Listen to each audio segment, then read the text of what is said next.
Security, there's a ton of content out there, and if you don't know where to start, it can be overwhelming, even paralyzing.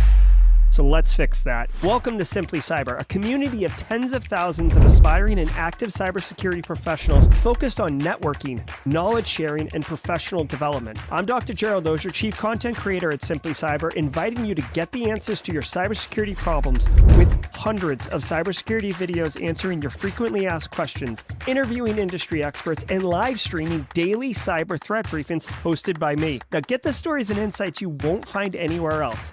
Hit subscribe now and dig into all the fresh content on the channel and in the community. Nothing should stop you from launching and leveling up your cybersecurity career today.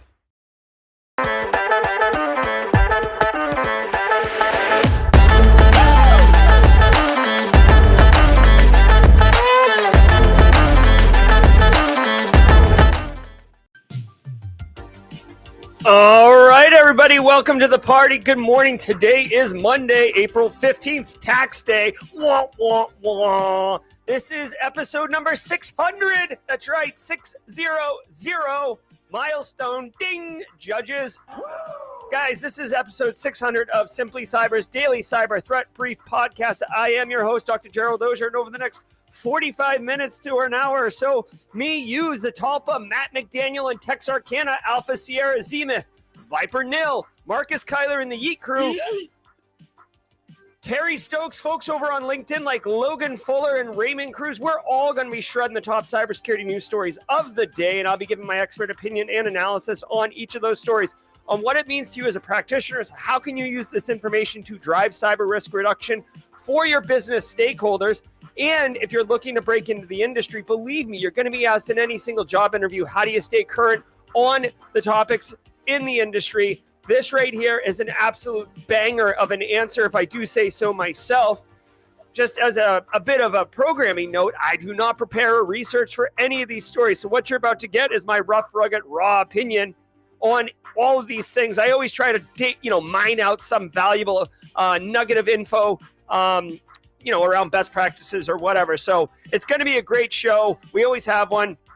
Hashtag Team SC if you're a regular in chat. And if you're a first timer, shout it out with a hashtag first timer in chat. We have a special sound effect and a special emote just for you first timers, because we love welcoming people and letting them know that they don't have to be shy. This is a very supportive, inclusive community, and one that's all about good times. So giddy up in here. Now, before we get into it, let me give a shout out and some love to the stream sponsors. Start with my good friends over at Barricade Cyber Solutions. Barricade Cyber Solutions are dedicated to helping businesses recover from cyber attacks and the damage done. Cyber attacks, they suck. They can cause massive issues for businesses and send dedicated, hardworking business owners in turmoil. But guess what, Haircut Fish? Guess what? Kimberly can fix it. Barricade Cyber Solutions knows how to mitigate the damage done by cyber incidents. Believe that.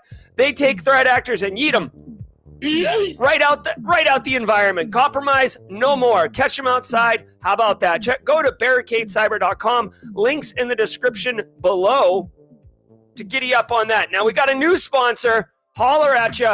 I got one for you. Here we go. I want to say welcome to the party, pal. Welcome to the party, pal. Welcome to the party, pal, for our new sponsor. Let me go ahead and bring this up here. Guys, I'm pretty excited about this one just because I've been using these guys for a hot minute, and I'm pretty excited about it, okay?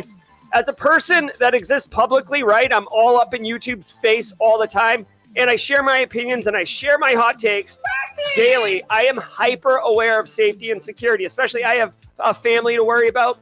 It's even easier to find personal information about people online nowadays. All this data is hanging out on the internet and can have real-life consequences in the real world. I recently found a solution, and this is a service called DeleteMe. DeleteMe is a subscription service that removes your personal info from the largest people search databases on the web, the data brokers, and in the process helps prevent potential ID theft, doxing, and phishing scams. When you sign up to tell DeleteMe what data you want deleted, and they go off and take care of it, it's actually quite nice. It's pretty hands-free once you just set it up.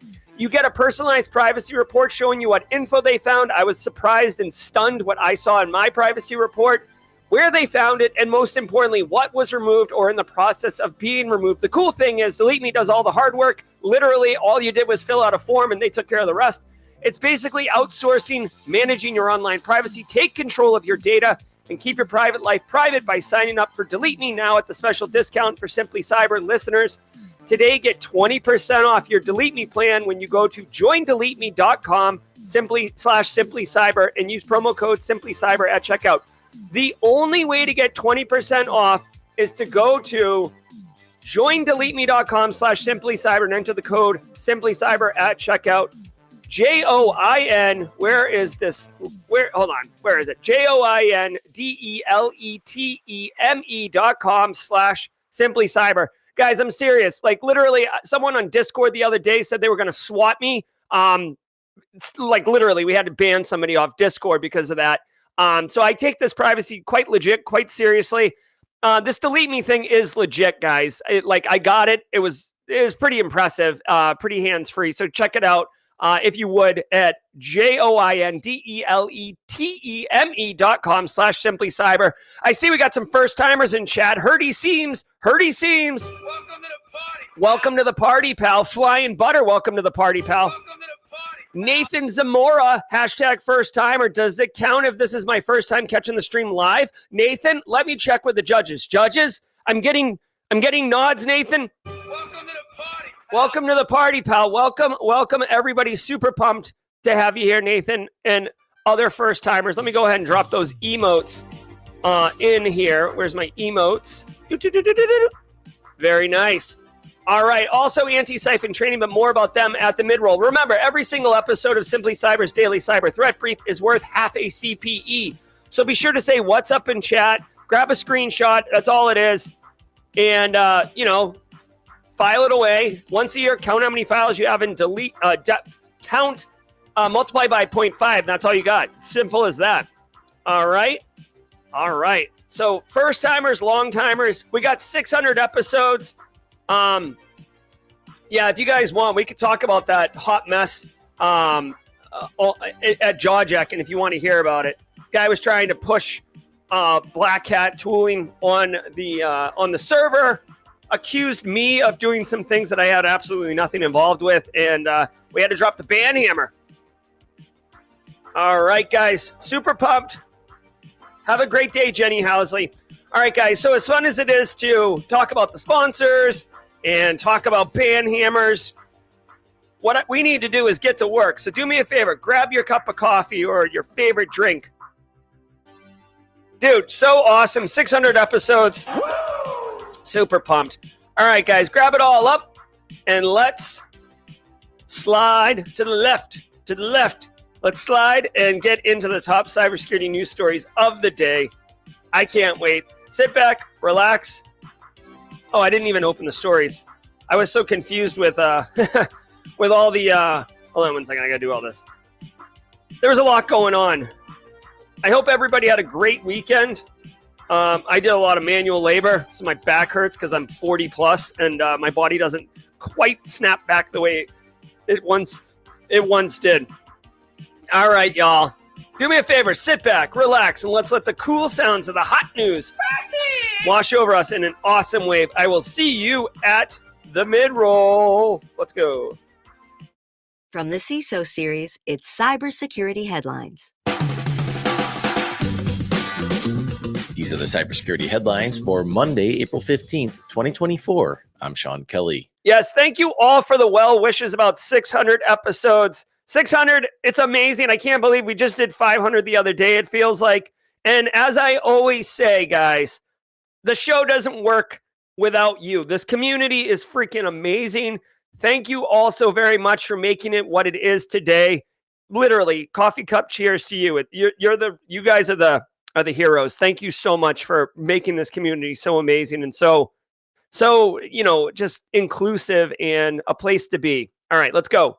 The House voted Friday to reauthorize a key U.S. government surveillance tool following a showdown in the House over whether the FBI should be restricted from using the program to search for Americans' data. The spy tool has been renewed several times since it was first authorized in 2008 and has aided in disrupting terror attacks, cyber intrusions, and foreign espionage. The legislation also permits the U.S. government to collect communications of non-Americans located outside the country without a warrant. The bipartisan bill would extend the surveillance program for 2 years instead of the originally proposed 5-year period and will now need to quickly clear the Senate before it expires on April 19th. All right. So, I don't know. I wasn't following this. This is a privacy thing more than a security thing, but there is overlap, if you guys didn't know, between privacy and InfoSec or cybersecurity. Think of like a Venn diagram. The intersection is really that confidentiality security objective. So from time to time, we do dip our toes in the privacy water. It's not uncommon at like mid-sized organizations for the CISO to also be responsible for privacy. Larger organizations will have a committed privacy office, especially ones that handle sensitive information like healthcare institutions and things of that such. So House passes reauthorization of U.S. surveillance program, basically allowing the FBI to spy on U.S. citizens. There's long been a standing in the country that you're not allowed to spy on U.S. citizens. 9/11 happened, the Patriot Act. We eroded some of our civil rights in order to be secure, and it just continues on. As I mentioned in the ad rolls, with data brokers, dude, DeleteMe. Like literally when you sign up with DeleteMe and you look at where all your data is, it's kind of like alarming. So this would allow them access to that data, I'm sure, and maybe putting taps and stuff on you, querying ISPs for your network traffic, etc. So it sounds like there's some bickering amongst the federal lawmakers, which is pretty common nowadays, unfortunately, more interested in individual agenda instead of like the greater good of society. But whatever, this should not surprise you. Honestly, guys, at this point in our society, like I just assume you're being surveilled, right? Like this is the federal government not being able to surveil you, but big tech has access to all your stuff. You should go look at how reCAPTCHA, the reCAPTCHA where you click on the box that says you're not a human. You should go look at how that actually works, and what Google's looking at to validate that you're a human and not a robot. It's like, spoiler alert, it's basically all of your internet traffic history. So privacy, it's not really a thing.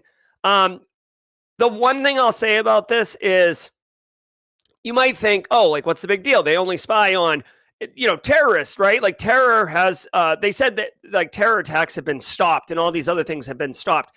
Yes, true. But there's a human on the other end of it, right? So the human is like doing it for law enforcement purposes. Perfect. Well, then let's say that same human is going through a nasty divorce and then starts using that technology to spy on their spouse, or they have an unhealthy, what's the word I'm looking for? Like not addiction, but an unhealthy attraction to somebody not interested in them. And they start using the system to spy on them in a very creepy way, right? Oh no, that couldn't happen. Yeah, it happens. It happens all the time. Humans are human and they make human choices, right? So that's the argument against mass surveillances, right?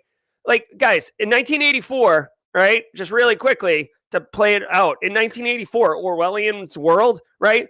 If you give full surveillance, mass surveillance, 100% surveillance, you could stop any crime, right? Because you'll have complete visibility over everyone's decisions. At the same time, you have zero privacy, right? So, and then 100% privacy, anonymous everything. You can't stop anything, basically. So it's somewhere in the middle. All right, let's go. Roku says 576,000 accounts compromised in latest security breach. Following up on a story we brought to you on cybersecurity headlines, Roku announced Friday that 576,000 Roku accounts were compromised in a cyber attack it suffered last month. Accounts were compromised by a credential stuffing attack where hackers used usernames and passwords stolen from other platforms to log into their victims' accounts. Roku said malicious actors used the access to make unauthorized purchases of streaming subscriptions and other Roku products, saying that it would refund those purchases. Roku has notified affected customers and reset their passwords. The company has also enabled two-factor authentication for all accounts. All right. Hey, Sonny, we see the baton. Thanks, community, for pushing for Sonny to get the baton. We will make sure that Sonny gets the baton today. All right, so check it out. Roku, credential stuffing attack, 500,000 accounts compromised. TLDR, Roku's security was wonderful. They didn't require multi-factor authentication, obviously, but basically a credential stuffing attack is where a threat actor gets creds from somewhere else, right? Like whatever, LinkedIn breach, data breach, Telegram, info stealer scraping, whatever, and tries to log into Roku with those same credentials. So if you're reusing credentials, meaning you have the same password on more than one site, and you don't have multi-factor, that's what happened, okay?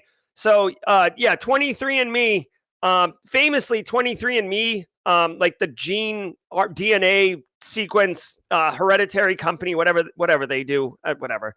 They recently had a similar compromise and blamed all their users for having passwords, which is not a best practice. Again, I said that at the time. It looks like Roku handled this quite gracefully.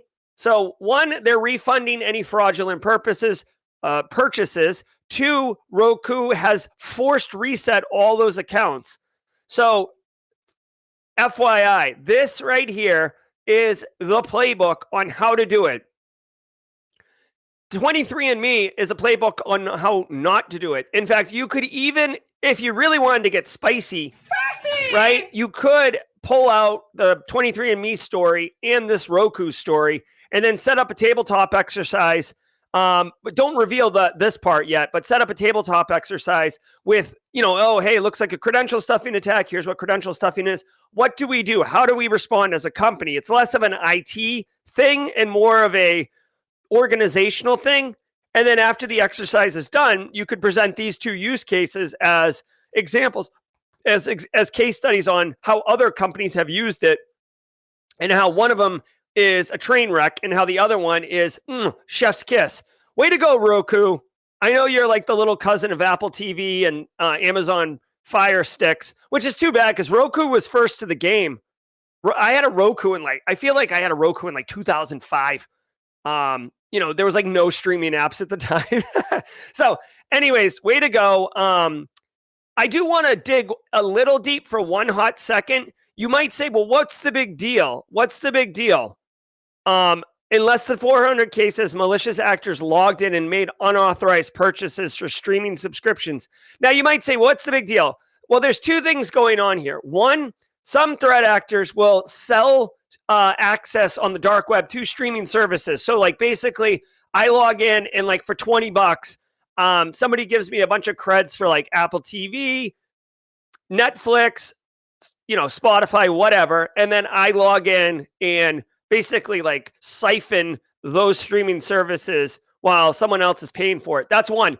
Two, and I can't guarantee this happened, and there's probably a little bit more preparation involved, but I have seen in the past where threat actors will put products on Amazon for it's like a book with no pages in it, right? So self-publish a book. The book is $1,000 or $999. And literally threat actors will steal credentials and then log in and purchase the digital book for $999 on someone's account. The threat actor is the one who owns the book, owns the account, so that money processes through. And that's how the threat actor basically monetizes the stolen credentials. Again, I'm not saying that happened in this instance, but that I just wanted to share it because it is a novel technique that you see threat actors do occasionally. I haven't seen it in a few years, but I can envision where they log in with a compromised Roku credentials, and then they sign up for streaming services that are actually threat actor controlled resources in order to get paid. And if someone isn't watching their credit card, all of a sudden there's an extra $18 charge per month showing up, and it just slides right through. All right.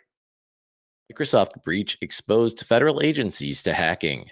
The U.S. government said Thursday that Russian state-backed hackers known as Midnight Blizzard and Cozy Bear, who hacked Microsoft corporate emails back in January, obtained passwords and other information that could allow them to breach U.S. agencies. The announcement revealed that earlier this week, CISA issued a rare emergency directive requiring agencies to change stolen credentials and investigate other potential risks. CISA said it's still unclear whether the threat actors actually obtained anything from the exposed agencies. Microsoft's operating systems and applications like Outlook are used throughout the U.S. government, but the longtime relationship is showing increasing signs of strain.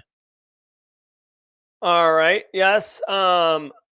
This is pretty standard, right? Hold on. Jesus Christ. This is pretty standard. So if you weren't paying attention, like Microsoft, obviously, Fortune 5 company, Office 365 / Azure is used by probably most of the Fortune 500 companies for their IT infrastructure backend. Exchange Online is where a lot of email goes. Just recently, Microsoft got breached. There was like the golden ticket thing. There were some federal accounts compromised, and it turned out to be a bigger deal than what it originally looked like.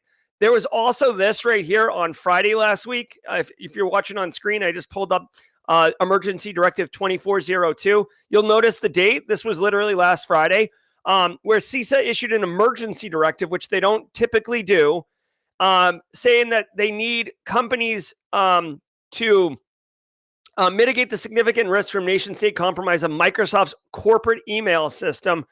And Midnight Blizzard, which is a Chinese-based organization, they're saying that agencies needed to analyze the content of exfiltrated emails, reset compromised creds, and take steps to secure privileged Azure accounts. So they were saying that they had recognized and noted that there was an active issue. Hopefully this got cleaned up over the weekend. I'm sorry for those engineers who had to work over the weekend on this, but this was an emergency. And basically, federal agencies are getting frustrated by this. Now, I do want to point out that SolarWinds attack was Russian-based, and this is Chinese issues, but I don't know if Russia and China are like high-fiving in the background and sharing stuff, but that SolarWinds compromise was so deep and so ubiquitous a hack that this, it could, in theory, have led to some of this level of action.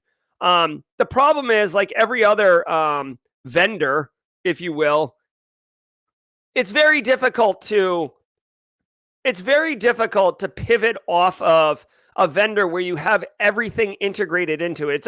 It's a thing called vendor lock-in. Okay, really quickly, just a more kind of situation. Vendor lock-in is the concept where it costs more money, or it's more of a burden to get off of a vendor platform than it is to just stay on. Imagine, if you will, you're in Microsoft Office 365 and you're absolutely pissed. You're like, enough of this. We're getting off. Okay, what does that migration look like? If you're the Department of the Environmental Protection Agency, just to pick a random federal agency, right? Or you're the DEA, okay? Or whatever, Department of Treasury, pick one. You've got tens of thousands of people. You've got engineers all over the place. This isn't like, oh, hey, we're just going to stand up Google Workspaces and send everybody a quick email and we're off and running. No, it would take months and months and months of planning, preparation, execution, education for end users. Help desk needs to get on board. Staff needs to have the skill and experience to be able to understand how to use the new platform. It's a major effort. You're taking people off projects to focus on the transition project, okay? Or you just deal with it and kick the can down the road. And that's what vendor lock-in is.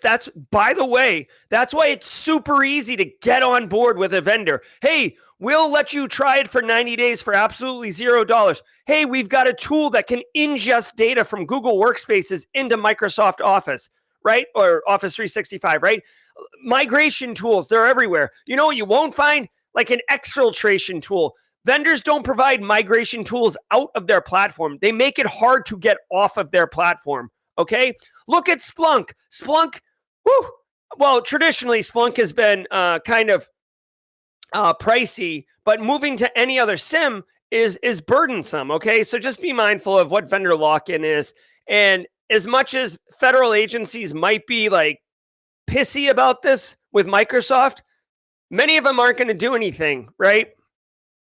Ex-security engineer jailed for $12.3 million in crypto thefts. Shakib Ahmed has been sentenced for hacking cryptocurrency exchanges back in July of 2022. The DOJ said Ahmed was a senior security engineer for an unnamed international tech company. His resume included specialized skills like reverse engineering smart contracts and blockchain audits, which ultimately helped him to execute the hacks. Ahmed exploited a security flaw in an unnamed crypto exchange's smart contracts to manipulate pricing and withdraw millions of dollars worth of inflated fees. He then contacted the company and tried to return the funds if the exchange agreed not to alert law enforcement about the attack. Ahmed also allegedly siphoned $3.6 million from the Nirvana Finance exchange, ultimately leading to its shutdown. He then laundered the stolen assets by moving them through crypto mixers. Ahmed received a 3-year jail term, 3 years of supervised release, was ordered to forfeit $12.3 million and pay $5 million in restitution to both impacted exchanges.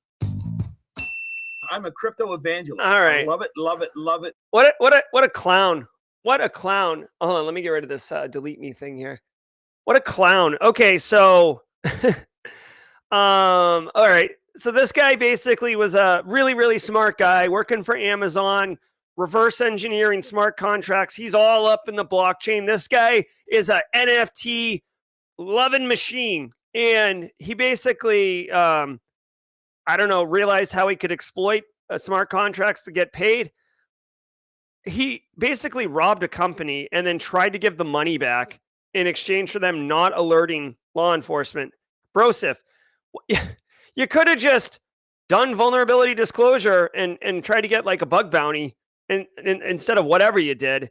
And then like furthermore, he did rob some people and he got caught. Okay. So yes, smart contracts, immutable ledgers, all these things. And they're a little vulnerable. So I didn't hear the full story. Mod Chat is saying that he got 3 years and $12 million in fines, 12 million crypto exchange thefts. So he didn't get 12 million in fines. He stole 12 million. And there's some confusion here whether or not he's actually stole $25 million in total, and he's able to only pay a couple million in fees, which would mean he's going to spend 3 years in jail and then come out on top of that. We'll see. See, look at this. He made $1.68 million in a bug bounty. That's what I'm saying, dude. You didn't have to go to the dark side. You could have just, done what you done and got paid and continued to work for Amazon. Here's my thing. This guy is going to go to jail because he got greedy and he's a complete donkey. Okay? Absolute. Hold on. Regulators, mount up. Way to go. Hey, you know what? Way to go, law enforcement. People like this should be held accountable. Theft is not cool, whether it's thieving digital assets or real assets. You need to be held accountable. I'm absolutely loving it. So, yep. Okay, let's go. And now a word from our sponsor, Conveyor. Yes, there is a lesson here. Don't get caught, Cyber Eddie. Guys, okay, so really quickly, if you didn't know, I bring this up on stream like, I don't know, maybe every couple months. I love studying fraud. I don't commit fraud. I'm not a criminal. I love sleeping easy at night. But just from a pure academic thirst trap for me is fraud. I love studying fraud. And I will tell you, most times, like a high percentage of times when fraud is discovered, it's because of greed. The fraud would have continued to perpetrate indefinitely if the fraudster had not been greedy. Oh, ask me about it at Jawjack and I'll share it. One of my favorite books of all time is actually an academic textbook, but it's so good. Oh, it's so good. Conveyor.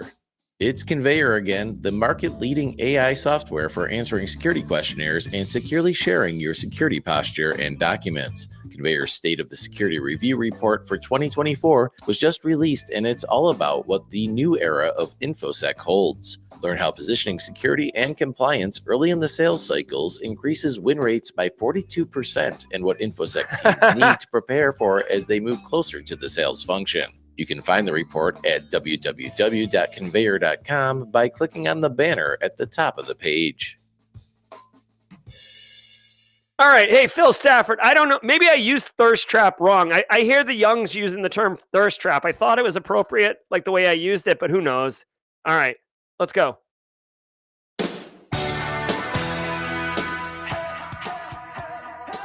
All right, guys. Hey, shout out and thanks for being here. Thanks again. If you're getting educational value or entertainment value from the stream, go ahead and hit that like button on YouTube. It goes a long way to helping other people find it. We got 466 of you awesome people here right now. Let's party. Shout out again to the stream sponsors, Barricade Cyber, DeleteMe, and Antisyphon Training. Antisyphon Training is disrupting the traditional training industry by offering cutting-edge, high-quality education to everyone, regardless of their financial position. Go check them out at antisyphontraining.com. They give their students the opportunity to learn skills, practice what is taught, and engage with their community in a very fun and inclusive way. Thank you so much. There's a link right there on stream to go to it. Shout out and thanks so much. You guys, amazing, amazing, amazing. Every single day, we do the Simply Cyber Community Challenge. Now, Justin IT Hooligan is got the baton. We couldn't find the post, so I don't know if IT Justin Hooligan even posted on LinkedIn. So are you in chat, IT Justin Hooligan? I don't see you. Anyways, so we had a big swing and a miss by Justin IT Hooligan, but we got someone new. Sonny O'Malley has been in chat, has asked for the baton. Please accept the challenge, Sonny O'Malley. We'll get that. Basically, here's the deal, y'all. If you want to blow up your LinkedIn network, make the feed all cyber and all value. Very easy technique. Go on LinkedIn and simply search for the hashtag Simply Cyber Community Challenge. You see that blue font down the bottom, that hashtag? Search for that hashtag on LinkedIn. It's going to come up with a bunch of people who've posted from the Simply Cyber community. Just go on and connect with those people, comment on their posts, and then connect to the people in comments. It's as easy as that. Connect to the people who are posting, comment on their posts, connect to the people in comments. Why is it so easy? Because once you comment, you'll get picked up in the feed by other people connecting with the people in comment. You see what I mean? So it's easy as that. All right, so hopefully my thirst trap, fraud, like my appeal for fraud. All right, anyways, let's go. Every single day of the week is got a special little segment, and Mondays is for Simply Cyber community member, featured member of the week. I wanted to give a shout out. I'm not sure if he's in chat right now, but this is Nerman Zletnanovich. And Nerman, if I say it wrong, I apologize. Nerman, I'm going to drop a link in here because Nerman's only got 143 connections, and those are rookie numbers. We can do better than that. Connect with Nerman, okay? There's Nerman right there in chat. Guys, this guy right here, he shows up on the regular. He's active in Discord. He gave me feedback on my Cyber 101 class. He just shows up. He's very helpful. Nerman, thank you so very much for what you do, and I'm really glad that you're part of the Simply Cyber community. Everybody, hello, Nerman. All right. So let's do this really quickly, guys. Where's my link? There we go. Let's get our laws on, everybody. Let's go.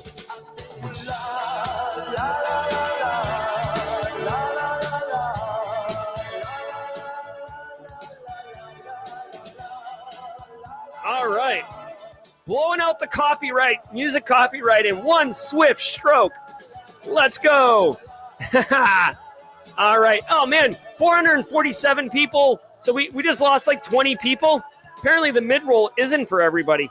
All right, let's get back to the news and finish strong, y'all.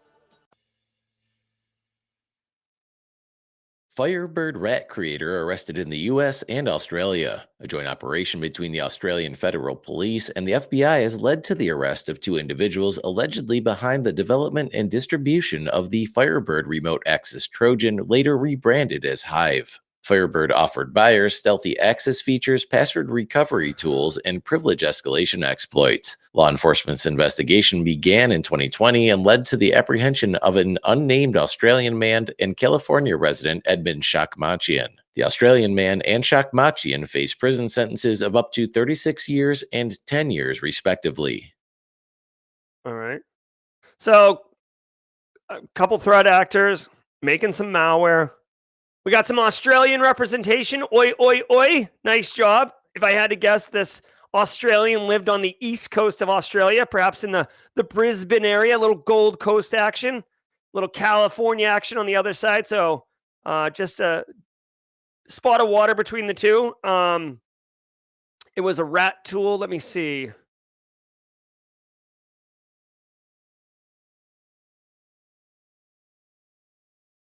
So it's supposed to be a remote access tool, right? Which is legit, right?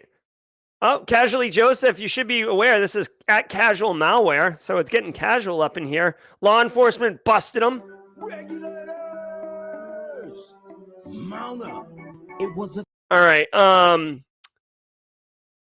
So the rat tool was sold on dedicated hacking forums to allow people to basically remote in and do all the things that you would expect with some type of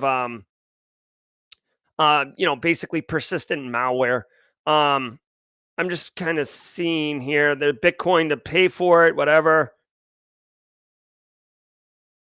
All right. So basically the FBI set up a sting operation, bought the rat from the guy, confirmed that it was in fact malware and off and running. Okay. So here's the deal.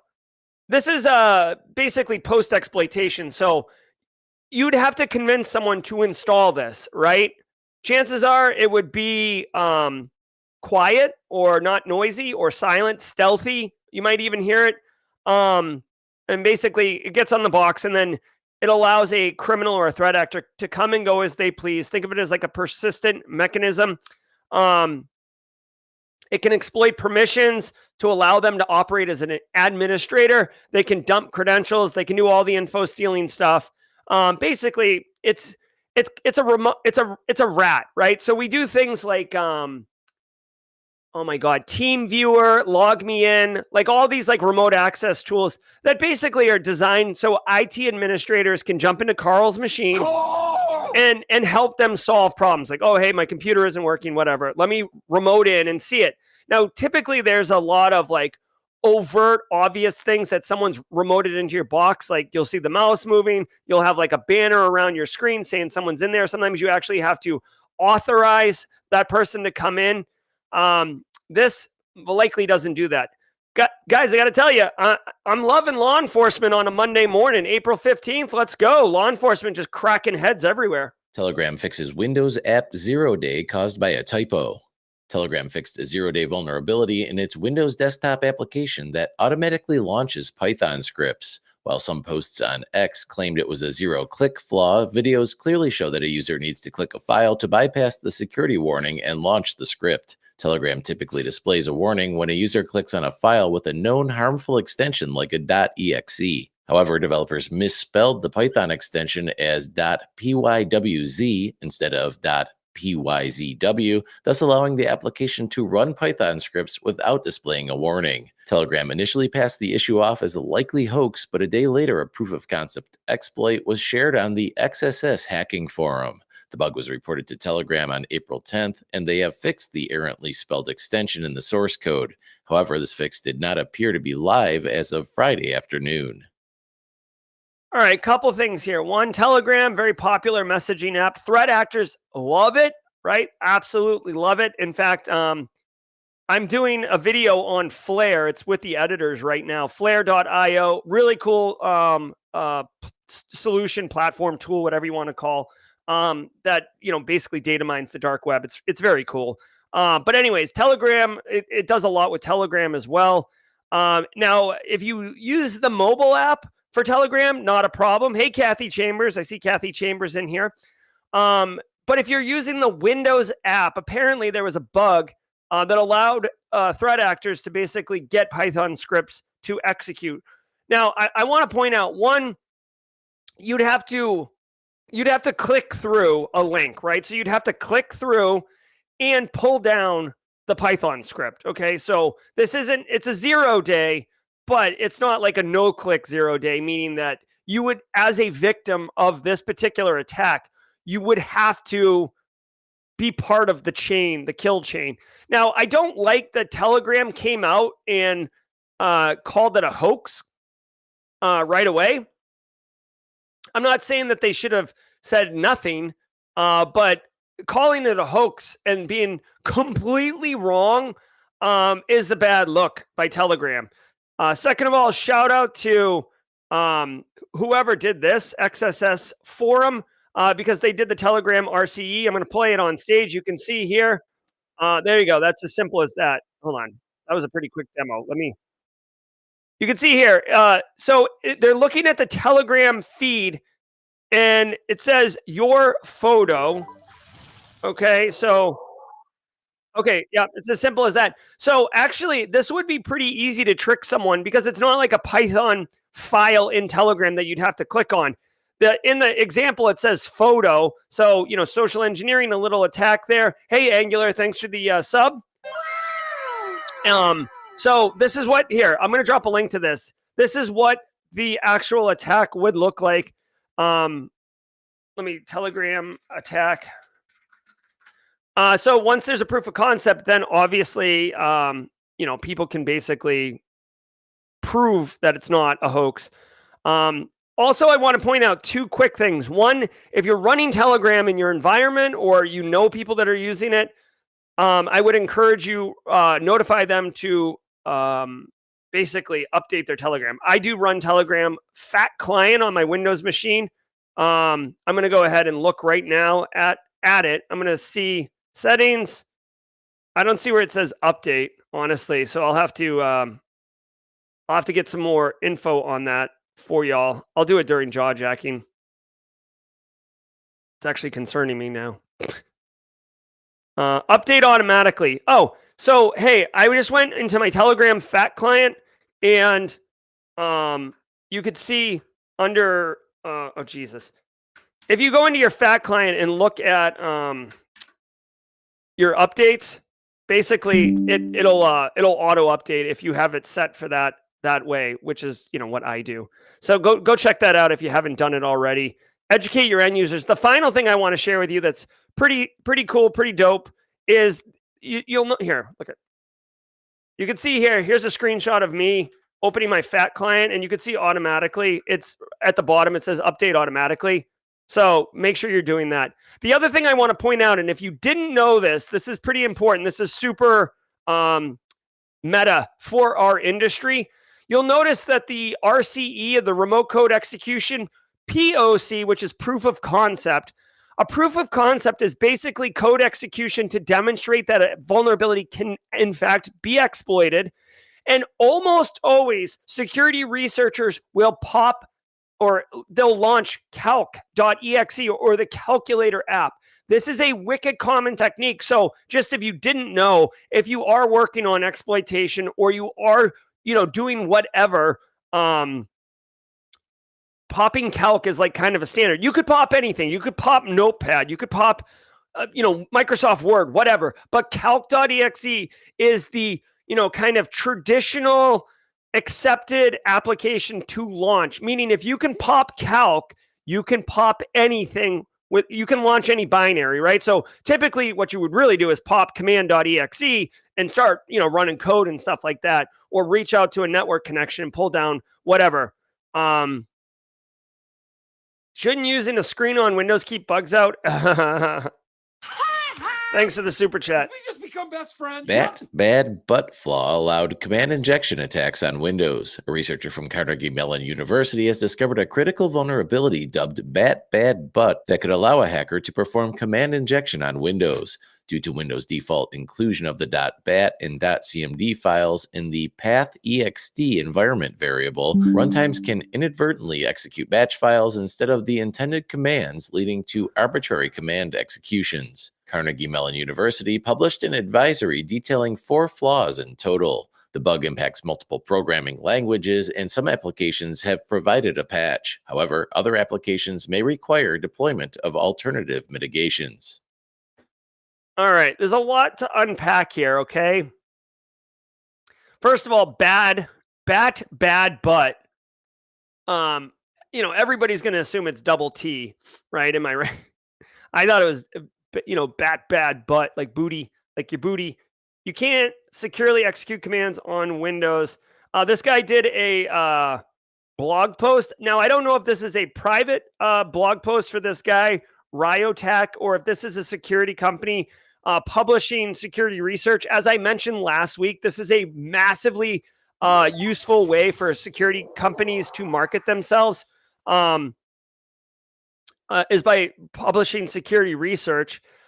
This particular one impacts multiple programming languages and command injection. Command injection is basically being able to run whatever commands you want. As I mentioned in just the last story, it's very common to pop command.exe so you could start doing whatever you want. You could see here in the PowerShell script, it says here, command execute command.run. So this is literally popping whatever you want.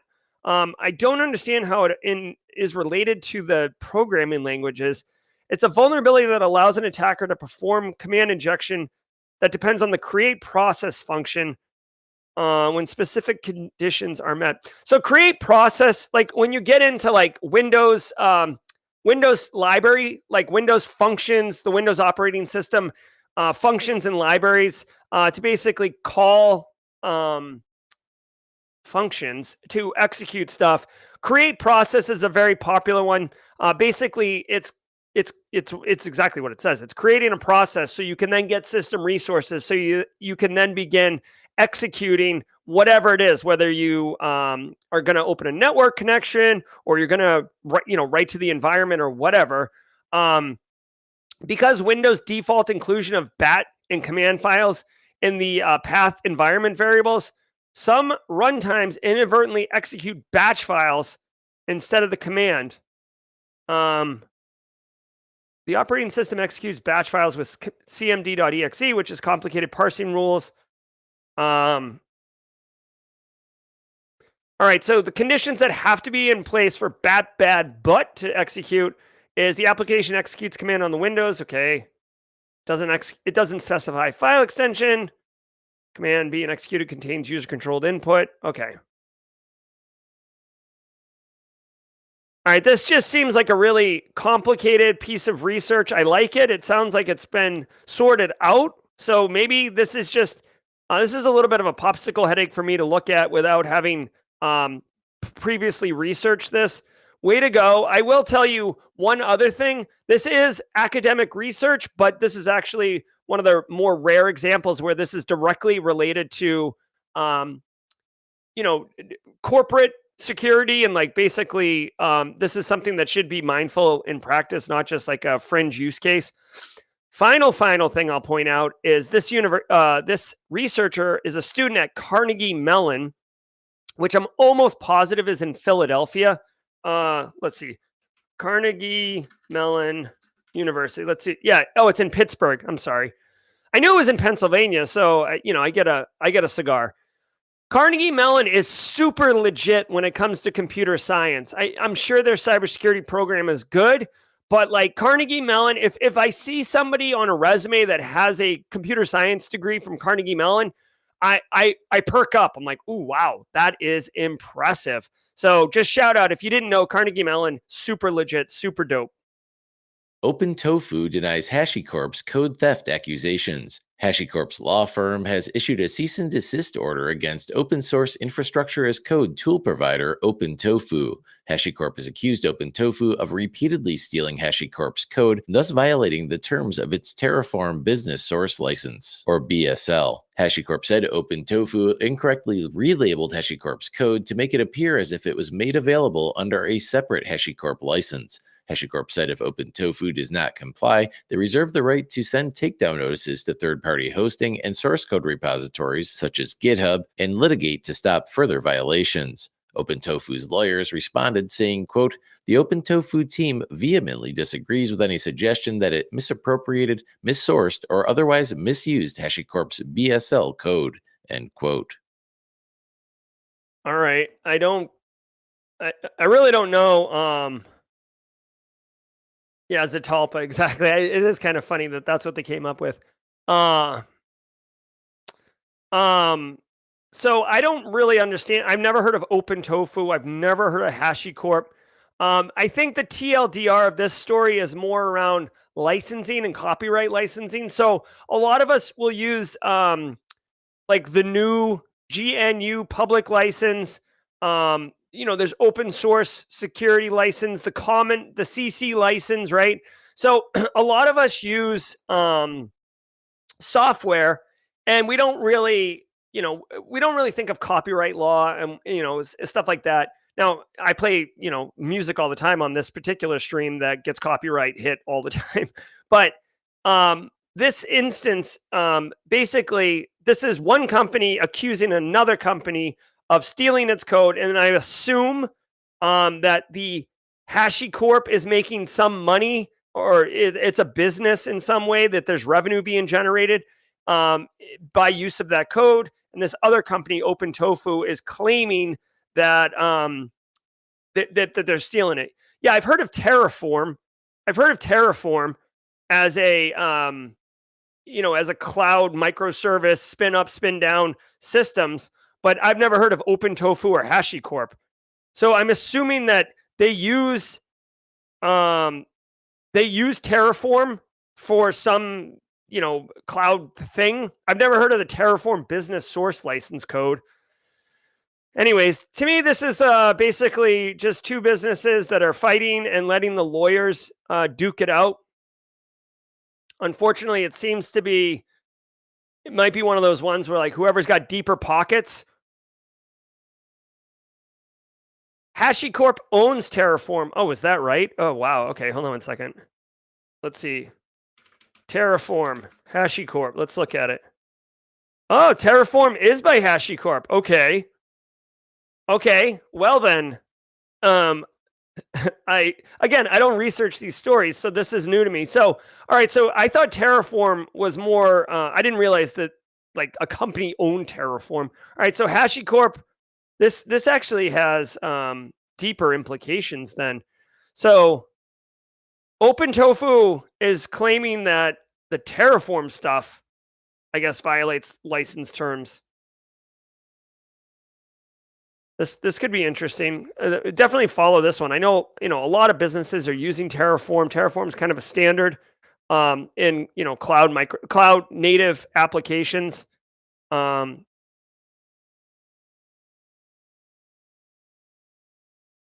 So we'll see. Thank you everybody for helping me learn something today. Today I learned Terraform is owned by HashiCorp. Okay. Infrastructure automation. It's definitely used quite a bit. Thanks, Alana. Thanks, Phil Stafford. And that does it for today's cybersecurity headlines. All right, that does it for today's cybersecurity headlines. 494 people in here. Can we pump those numbers to 500? My goodness gracious.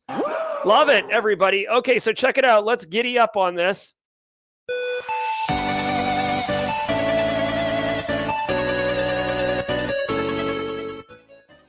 All right, guys, it's episode 600. Jesus criminy. Special shout out to all of you for being here. I can't believe 600 episodes. We started it a couple years ago. I had no idea it was going to turn into this. I want to thank all of you for being here today. I hope you got value from the stream, educational value, entertainment value. And, come back every single day at 8 a.m. Eastern time because we're doing it. like bosses up in here. I'm Jerry from Simply Cyber. If you got a boogie out here, go for it. I'll see you later. Otherwise, we're going to pivot over to some jaw jacking. If you don't know what jaw jacking is, it's basically like a 30-minute ask me anything. You got questions, I got answers. I'll tell you what, people, honestly, I get DM'd like probably 100 times a day. I'm not even exaggerating, like 100 times a day with people like, hey, help me this. Like, here's my resume, review this. Oh, like here, like give me a career path. Give me like answer my questions. Like this is time allocated for that. I can't respond to hundreds of DMs daily. It would break me. But we do carve out jaw jacking for that. So if you got to get out of here, get out of here. And I thank all of you for being here. I'm Jerry from Simply Cyber, episode 600, April 15th. Do your taxes. Until next time, stay secure. Shout out to the stream sponsors, DeleteMe, Barricade Cyber, Antisyphon. Thank you all very much. Let's get Jerry Guy in here.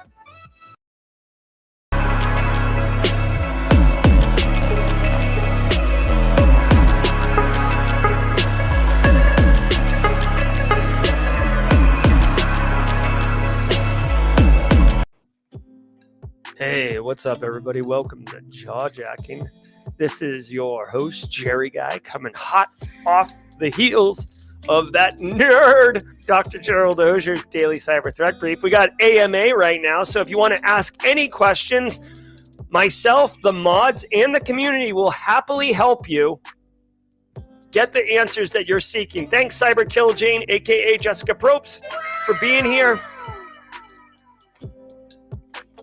Do your taxes. Thanks, Jason Bagwell. 600 episodes, guys. Shout out. Super pumped for the DeleteMe sponsorship. That'll be running for 2 weeks, the rest of April. Guys, I'm telling you, like, you know, obviously they paid for a sponsorship, but the service is actually pretty cool. Getting threatened with a SWAT in Discord was unnerving and really angering. The DeleteMe stuff, you just like literally just fill out a form and then they take care of all the rest. So, all right, Eric Taylor's in chat and pointing my attention to something. Let's take a look here.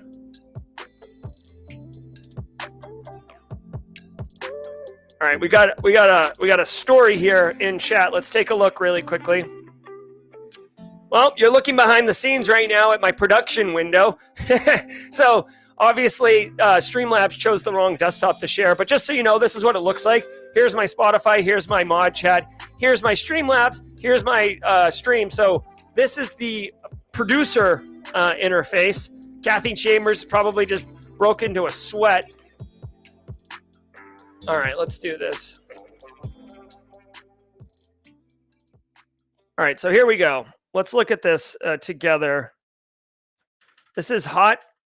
So, from Duo, hi, we're writing to inform you of an incident involving one of the Duo telephony suppliers that Duo uses to send MFA messages via SMS and VoIP. So, basically, there's been an impact on MFA. Cisco is actively working with the providers to investigate.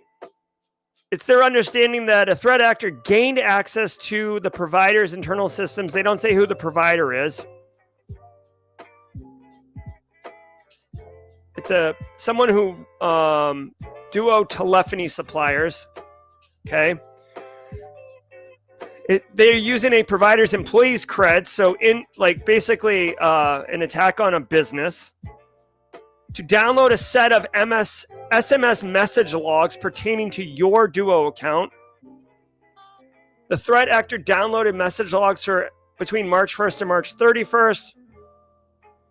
The logs didn't contain any messages, but did contain the phone numbers. Okay. All right, hold on. Employees' creds have been reset. Logs have been analyzed, and they're notifying us.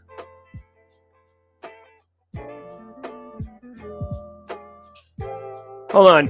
The impact is the threat actor obtained access to the logs through successful social engineering. Yes, contact your customers with affected phone numbers and the message logs to notify them without undue delay. Okay, so here's the deal.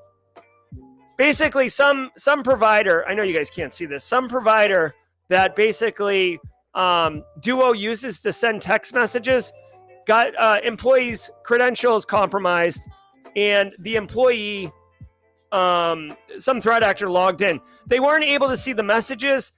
They were only able to get the phone number. Like, I know Eric Taylor's dropped this in chat. To me, like, okay, like, I don't know, like, honestly, this isn't that big a deal. I mean, it sucks that someone got compromised, but like, your text messages, the content of the text messages was not compromised. It's just your phone numbers.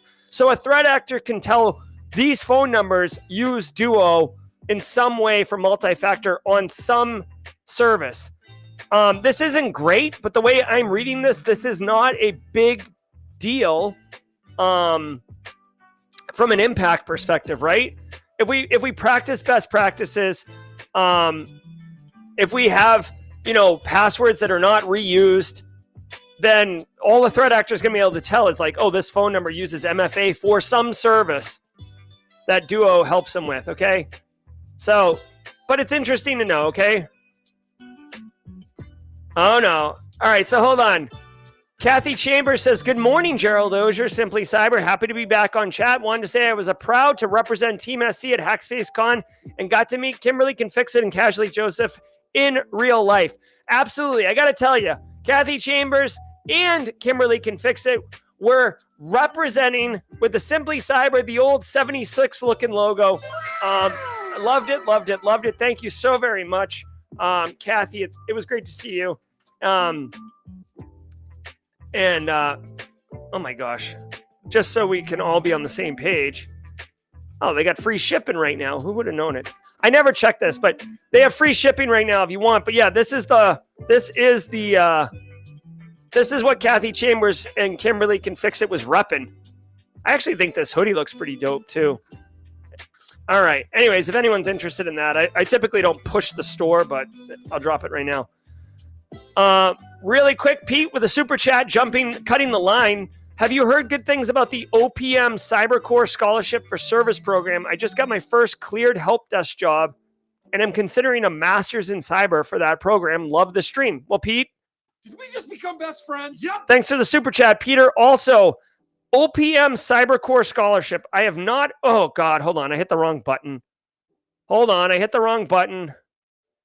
Give me a second.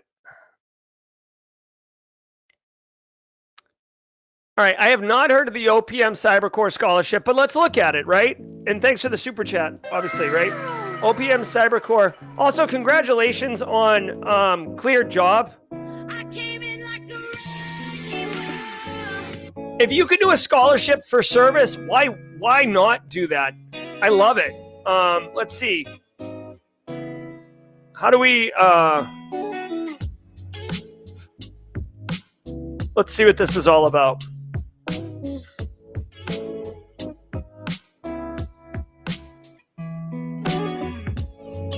I'll tell you what, Peter, I would absolutely do this. I'll tell you why I would do this, okay? I haven't heard of this, but listen, OPM suffered a major breach years ago. So, like Catherine Archuleta, who was the director of OPM, she got like dragged through the town square and then fired. Like, it was a massive thing. So for OPM, they're responsible for they're like HR for the US government. For them to have this scholarship for service, it's probably pretty good. I would assume that potentially the NSA was involved in helping develop the curriculum. If you can get a job, it's like committing to go to college for free and then join the military afterwards. It's like the best of both worlds, in my opinion. One, you're given education. Two, you're given a job, guaranteed as you leave.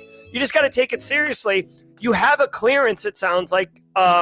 So I would absolutely do this, Peter. To me, this is a solid career plan for you. So get up on it and giddy up. It's awesome. All right, let's keep looking. What's the book you're talking about? The fraud book? Oh, yes. Let me get that going. Check this out. So good. Now, Joseph Wells, if you didn't know, Joseph Wells is considered by fraud people, like general fraud, financial fraud. This guy is considered the dude, right? I should try to get Joseph Wells on stream because this guy is awesome. This book right here, this is not the book I was thinking about. The book I'm thinking about is Principles of Fraud Examination. So let's go. Where is it? Oh my God. Here it is. Principles of Fraud Examination. This book right here, you want to talk about a thirst trap. Woo! Get on board with this sucker, okay? Now check this out. I don't know if I'm going to be able to show it to you on stream. Can we do more than just the cover? Is there like a read? The cool thing about the fraud book is it's a complete taxonomy. Let's see if we get the taxonomy picture. Oh my God, give it to me. You want to talk about infographic? Look at all this fraud. Oh, it's so good. There it is. Okay, so look at this. Basically, in the world of fraud, like fraud has been committed for years and years and years, right? There's no new way to commit fraud. There's just new tools to commit old fraud, right? This taxonomy right here is literally, if anyone is going to commit fraud, it will 99.99% of the time fall into one of these buckets, right? These things right here are fraud. Now, what makes it awesome is that the Principles of Fraud Examination takes that taxonomy, and then every chapter is like one of those axiomatic ways of committing fraud. And then there's like 4 or 5 case studies fully explaining how someone perpetrated that fraud and how they got caught. And like, dude, like false billing, fake invoices, fake vendors, right? Like those are all ways that I'm familiar with committing fraud. But dude, there's like 30 other ways to commit fraud. It's absolutely fascinating. I'm telling you, I love this book. It's like, it's a textbook, right? It was my textbook for a class in one of my masters around privacy. But guys, oh, it is so good. Like just looking at that infographic, it's like, oh, I just want to like print it out and wipe, like smear my face on it. Oh, it's so good. Definitely check out this book. Oh, it's so good. I might go get it. And bring it on stream on Wednesday. I just want to hug it. Have you ever heard of Stuxnet? Soulshine asks. Yeah, of course. So, not of course, excuse me. Yes, absolutely. Soulshine. I have heard of Stuxnet. Let me tell you all something about Stuxnet. Stuxnet is absolutely legit. Stuxnet was considered one of the most sophisticated attacks. Some people might argue the most sophisticated attack in history. I like to give that nod to SolarWinds, but Stuxnet was a U.S.-Israel-based joint effort where they essentially set Iran's nuclear program back a decade by having a malicious USB device that exploited 7 different 0 days get picked up by an engineer in Natanz and plugged into the network there. It was air-gapped network, and it routed through all of the environment and ultimately got to the uranium enrichment devices that spin cyber physical systems, and absolutely destroyed it while reporting that everything was A-OK to the engineers at the workstation. Brilliant piece of work. If you're interested in reading about it, let me go to simplycyber.io/books really quickly. Nicole Pelleroth, this is how they tell me the world ends, has an entire chapter on Stuxnet. If you're interested, this book, I can't recommend this book enough. Whoever didn't give it 5 stars right here, 4.5 stars, whoever didn't give it a full 5 stars, you're killing me, Smalls. This book is so good. Giddy up on it. I bought it in October 2022. So good. So yeah, Darknet Diaries, I bet anything has a podcast episode on Stuxnet, if I had to guess. So thanks, Soulshine, for bringing it up. David P. Jerry, do you have a code for DeleteMe for us to enter when signing up? Yes. David P. Look on stream right now. If you use the code Simply Cyber, SIMPLYCYBER, Simply Cyber, you get 20% off. Guys, I'm telling you, just really quickly, since David P. mentioned it, the DeleteMe thing, literally you log in, you put your information there, your email address, your address, whatever, and then they go off. It takes a week for them to go off, and then you get a report back that basically they're off and running. It really, really feels like outsourcing, managing your privacy. I'll be talking about it for the next 2 weeks, but like literally you just fill out a form once and they go off and do it. And there's tons of data brokers that they come back with. I'd have to pull the report up, but it's super, super slick. So if you go to joindeleteme.com/simplycyber, in fact, I haven't even gone to the site. I don't even know what it looks like. Let me pull it up. joindeleteme.com/simplycyber. There we go. I'm gonna drop the link in chat, actually, guys. So I'll tell you two things, and this is, guys, this is me saying it from a Simply Cyber perspective.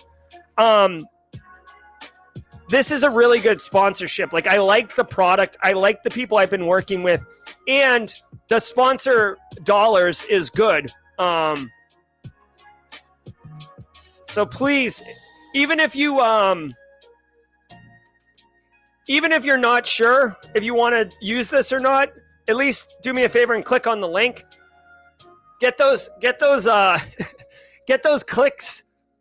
clicks up. That would be really, really appreciated. And if that doesn't work, mods, let me know. But this is what it is. If you use the code SimplyCyber, it'll automatically apply the promo code. It's very cool. I'll actually here. Let me do this really quick. I'll keep answering questions. I'm gonna log into my DeleteMe account live on stream, but I want to make sure that I don't dox myself. Unless Charles Finfrock is here. Let me see. I'm logging in. Stand by. Stand by. Hold on. I definitely have a DeleteMe account. I'll have to figure it out later. Oh, the banner is wrong on stream. Oh, let me see. Oh, hey, thanks so much.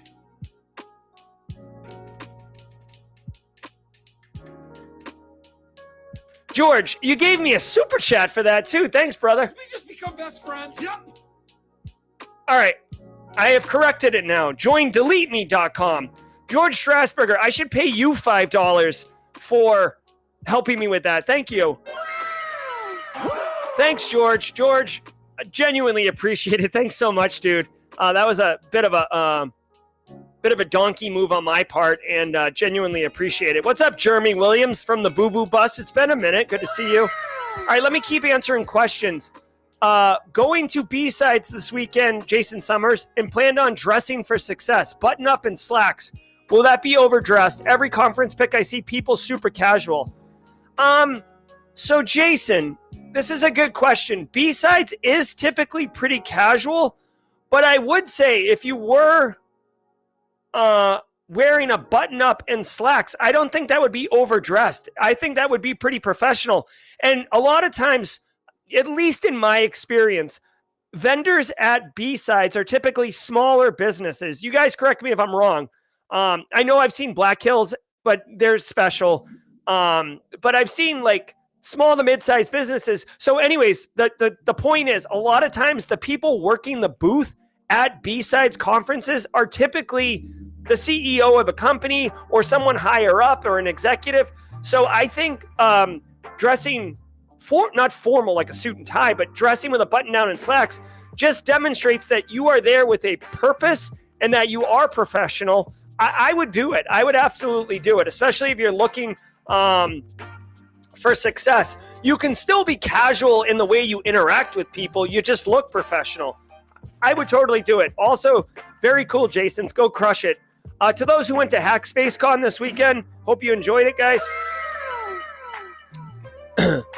Fella Dada says, how can I get the shirt in Canada? Does this company not ship to Canada? Hold on, where's my... I'm trying to find Simply Cyber. This doesn't ship to Canada? The free shipping expires today, apparently, too. FYI. Hold on. Who is the platform that I use for this? Anyways, hold on, I gotta figure this out.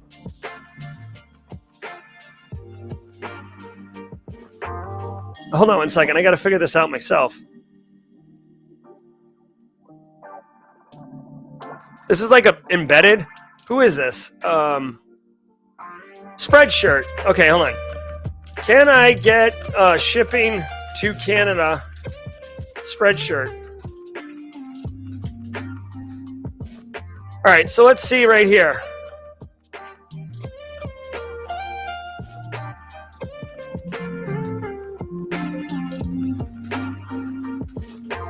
All right, let's see. Orders shipped outside the United States are subject to customer duty fees. The fees are governmental in nature. We state in checkout next to the international shipping options. The confirmation of these fees may apply. International shipping times are not guaranteed. So, who asked that question? Fella Data. It looks like they do ship to Canada. It just there's some additional fees that might be added to it. I hope that helps. Thank you, mods. Casually Joseph will have to get you sorted out with some Simply Cyber merch. Jason Summers, we already answered this. Is this Duo the chat app? No. Thomas Marquette. Duo is it's like an authenticator app, right? But here's the thing. Duo is like a multi-factor authentication tool, but Duo is actually a larger, as far as I know, like a larger identity and access management kind of provider thing. And this particular instance had to do with a telephony provider that Duo uses to push 6-digit or text messages out. So Duo doesn't own the telephony solution. They partner with a third party to do that. All right. Okay, so apparently I've used Thirst Trap incorrectly. All right, so okay. I'm sorry I'm using Thirst Trap wrong, but I am an old, you see the gray in the beard? That means I'm not authorized to use terms like Thirst Trap, mid, gyat, etc. I actually did make burgers last night for the family, and my wife, Mrs. Auger, she said that the burgers were juicy. And I was like, oh, so these are like yacht burgers, right? Because they're juicy. You guys remember Juicy? Remember Juicy was a thing? All right, Space Tacos. Jerry, have you considered adding an infographic channel in the Simply Cyber Discord? That's so funny. Space Tacos. I have not. I mean, obviously, infographics are so good, though. All right. Good morning, beautiful family. Good to see you, Jesse Johnson. What else is it? What else, guys? Definitely mod love. Love that. Robert Rittenhouse with the Giat. Simply Cyber's a thirst trap. That's so funny. That Hansel's so hot right now. Infographics and fraud are so hot right now. Joel Harrison. It's easier to get some things in Canada than it is a t-shirt or cigarettes based on close friends' daily walk-ins I hear about. Nice. I'm so hungry right now. I didn't eat breakfast. I drank a pot of coffee. I definitely want to get some steaks. Definitely want to have a breakfast bar. Oh, hey, I have some what's the word I'm looking for? I have some production news or whatever. For the 330 people that are still here, I should have said this during jaw-jacking. Tomorrow, I leave to go to Columbia, South Carolina, and Wednesday morning, I will be in Columbia. I'm keynoting a conference on Wednesday morning in person in Columbia, South Carolina. And my talk begins at 9:15 a.m. Eastern time, which means like the conference opens at 8 and I do the stream at 8. So on Wednesday morning, April 17th, episode 602, will be a 2x speed version. I'm going to try to do the whole stream in 30 minutes. So please, grant me some grace. I don't have the ability to do the long form one. I don't have, I can't outsource the stream that morning. So I will be I will be doing the 2X. Hold on. If you guys want to know what event it is, it's this right here. This right here. If you're in Colombia and you want to come, it's if you're a student, it's $50. If you're a student, it's $50. It is at the I guess it's in Greenville. Whoops. Jeez. Good thing I just Googled this or I would have driven to the wrong city. What a donkey. Oh my God. You are so dumb. You are really dumb. For real. All right, so I would have gone to the wrong city. I'm going to Greenville, South Carolina tomorrow to give a talk at the SC HIMSS annual spring conference. My talk is called Siri, Scalpel, Please. Oh, here we are. You can see right here. Keynoting. Look at all this. Look at all this, like, fat stacks. I'm stacking certs. Anyways, I'm giving a talk called Siri, Scalpel, Please. And it's basically everything you want to know about AI in healthcare right now. So if you're interested, come giddy up on it. But Wednesday will be a turbo 4X morning threat brief, okay? This is so funny, yes. So this is, mod chats are having a laugh right now at me. Apparently this is me in Wednesday morning in Colombia trying to figure out where the conference is. I should probably verify that I booked a hotel room in the correct city. That's a problem.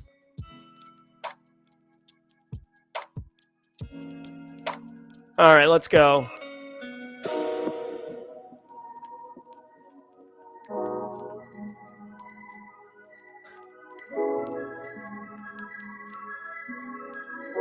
All right, so what else? So yeah, I just want to tell everybody that Wednesday morning I will be very quickly going through the top cyber news brief. And I'll explain that to everybody in mods on Wednesday if we could let people know that too. So what else? Kathy Chambers. I don't even know what Kathy Chambers is loving it, but if Kathy Chambers is all caps loving it, I'm on board. Let's go. Let's go, Kathy.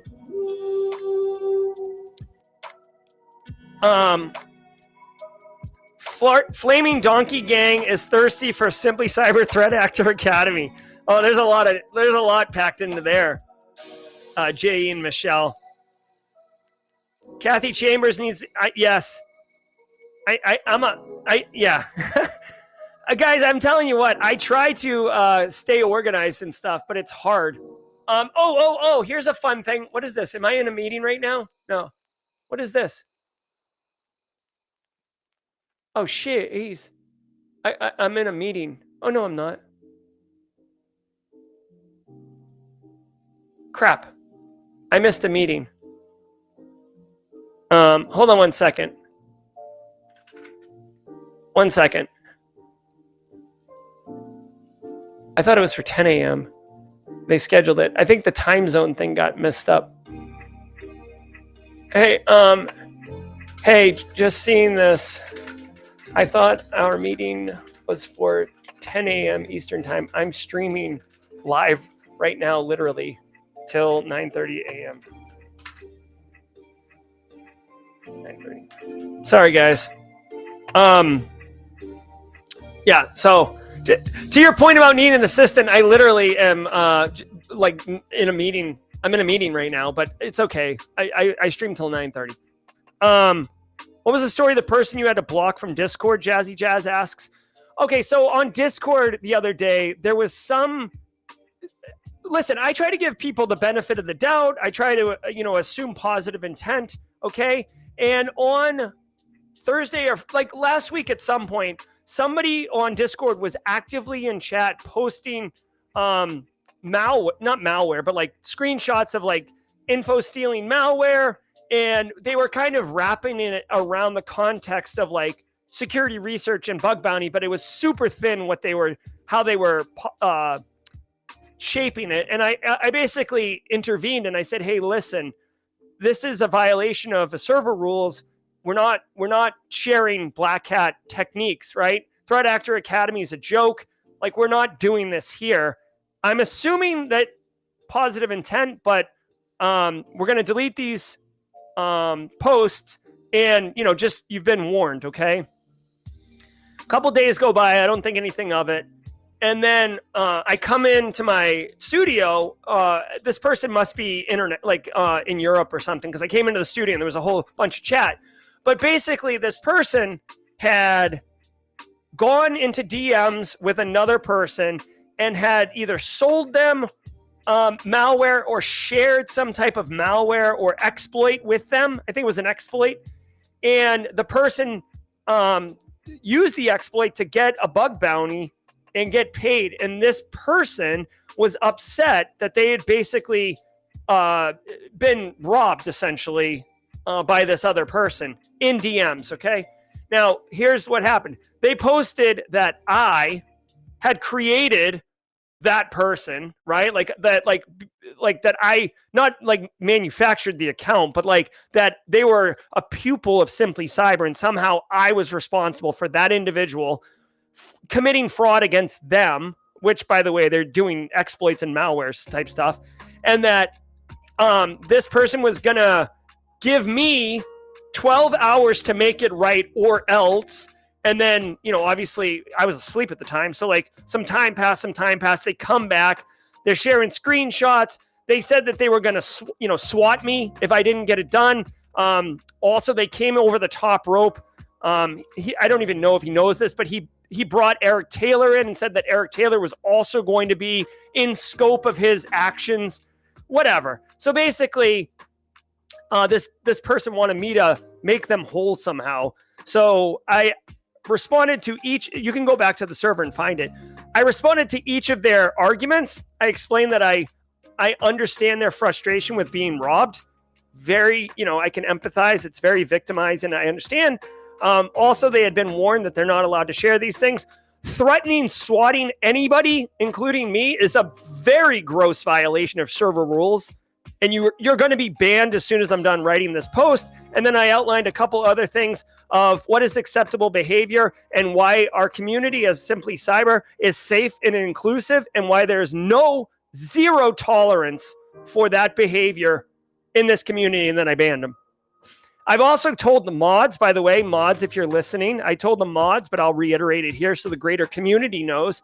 I told the mods that they have full authority to ban anybody on the server at any point if they feel it's a good decision. I've asked the mods to be mods because I trust them and I believe in them, and they have full authority. If they ban someone, I 100% back them. 100% back them, because I know they're not going to flippantly ban somebody, right? We have no tolerance for that behavior on this server. All right, let's see what's up. Yeah, exactly. Eric Taylor, you did nothing. I don't even know why you were involved. Yeah. Okay.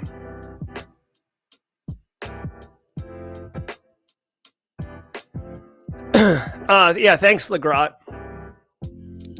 It sucks. Honestly, it sucks. I mean, yet another reason why the DeleteMe sponsorship and service was so timely. I want my address removed from all these data brokers. I don't want to be doxxed. I sure as hell don't want to be swatted. Are you kidding me? I have a family. I have kids. Me and Joseph. Okay. Yeah, exactly, Jay and Michelle. Ain't nobody got time for that.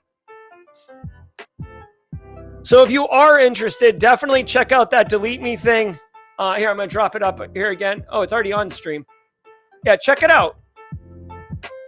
Obviously, if you click through the link, I would appreciate it, because it'll help the channel.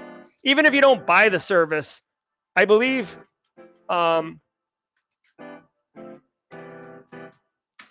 clicking through on the link will help. Here's the thing. I'll just tell you guys this plainly. DeleteMe, it's a service I use. It's a service I know other people use. I like the service. They've agreed to sponsor for 2 weeks as a trial. And if they see good, I don't know, numbers, whatever, I don't know. If they want, they will sign a longer sponsorship, which would be huge, because Simply Cyber could use the sponsorship money, frankly. The Cyber 101, just so you guys know, the Cyber 101 course that I spent like literally 10 plus months on is not selling. Like, just to be plain and transparent, it's not selling. It's not really a product people want, apparently. I thought it was going to go gangbusters. It did not. So the way that I was kind of funding the business for 2024 is kind of dorked up right now. So this DeleteMe sponsorship is, very, very much appreciated. So go click on the link, go check it out. Cyber Eddie says, thoughts on the use of OPSEC for cyber criminals? Just watch Mental Outlaws video on how cyber criminals get caught a lot more through OPSEC failures versus technical failures. Yeah, 100%. Listen, guys, digital forensics investigators, law enforcement, the internet doesn't forget. If you look at all these different, go look at how Silk Road and Ross Ulbricht got caught.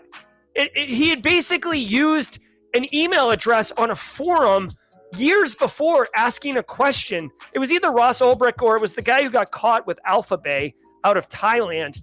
Either way, dude, if you're going to become a criminal, you've got to get high-end OPSEC or you will get caught. Like the internet doesn't forget. The Wayback Machine, if you're a Hot Mess Express, you will get picked up. And it could be things that you did long before you decided to be a criminal, right? So, yeah. Cyber Eddie, I don't know who Mental Outlaws is, but that would be a cool video. Mental Outlaws, OPSEC, cyber criminals. Let's check it out.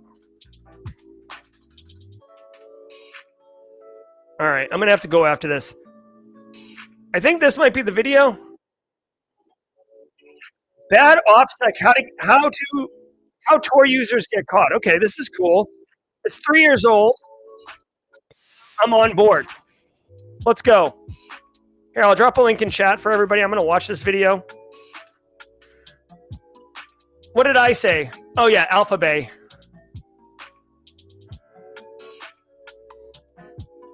All right. All right, guys. Hey, it's 9:30. I'm going to boogie out of here. Thank you all so very much for hanging. High five and good times. Shout out to, yes, Jason Bagwell. Pepperidge Farm remembers. Thank you, everybody. Hey, it's okay, Tim McDonald. It's okay. Hey, speaking of courses, check this out. I dropped this in stream. I dropped this on LinkedIn the other day, and people loved it. I spent most of Sunday building out the vulnerability analyst masterclass. I don't know if you guys saw this, but basically the whole vulnerability management analyst masterclass, which is very similar to the GRC analyst masterclass. I've built it all out. I've just got to finish the deck and do recording, but this class is going to be coming a lot faster than the Cyber 101 did.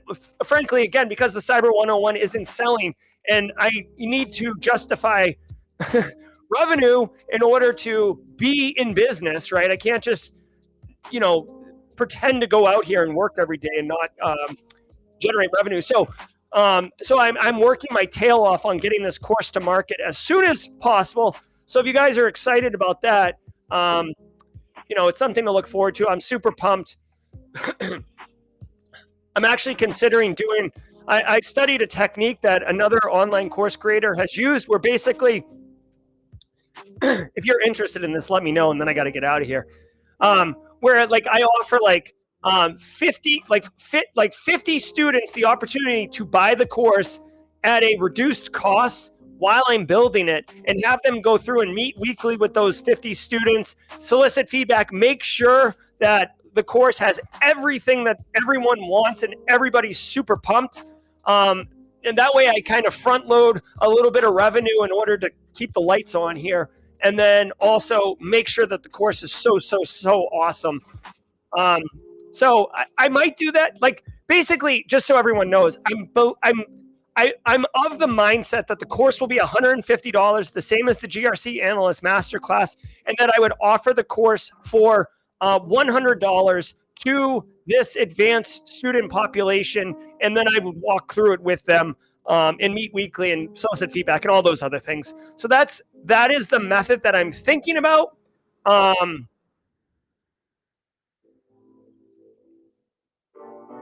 That's what I'm thinking. So stay tuned. We'll see. Ooh, nice. OSINT at B-Sides KC. I like it. All right, guys, I got to get out of here. I got a meeting. Thank you all so very much for being here, for being amazing, for continuing the fight. Episode 600. Awesome. I'm Jerry from Simply Cyber. Until next time, stay secure. If you enjoyed that content, keep the cybersecurity train going by connecting with the other Simply Cyber community resources. We have the Discord server that's lively and always keeps the conversation going. You can connect with me directly on LinkedIn. And also every single weekday morning on the Simply Cyber channel, we're doing live daily cyber threat briefings, 8 a.m. Eastern time, as well as Thursday at 4:30 p.m. We're doing live stream interviews with industry experts, and we produce videos that we push out every Wednesday morning.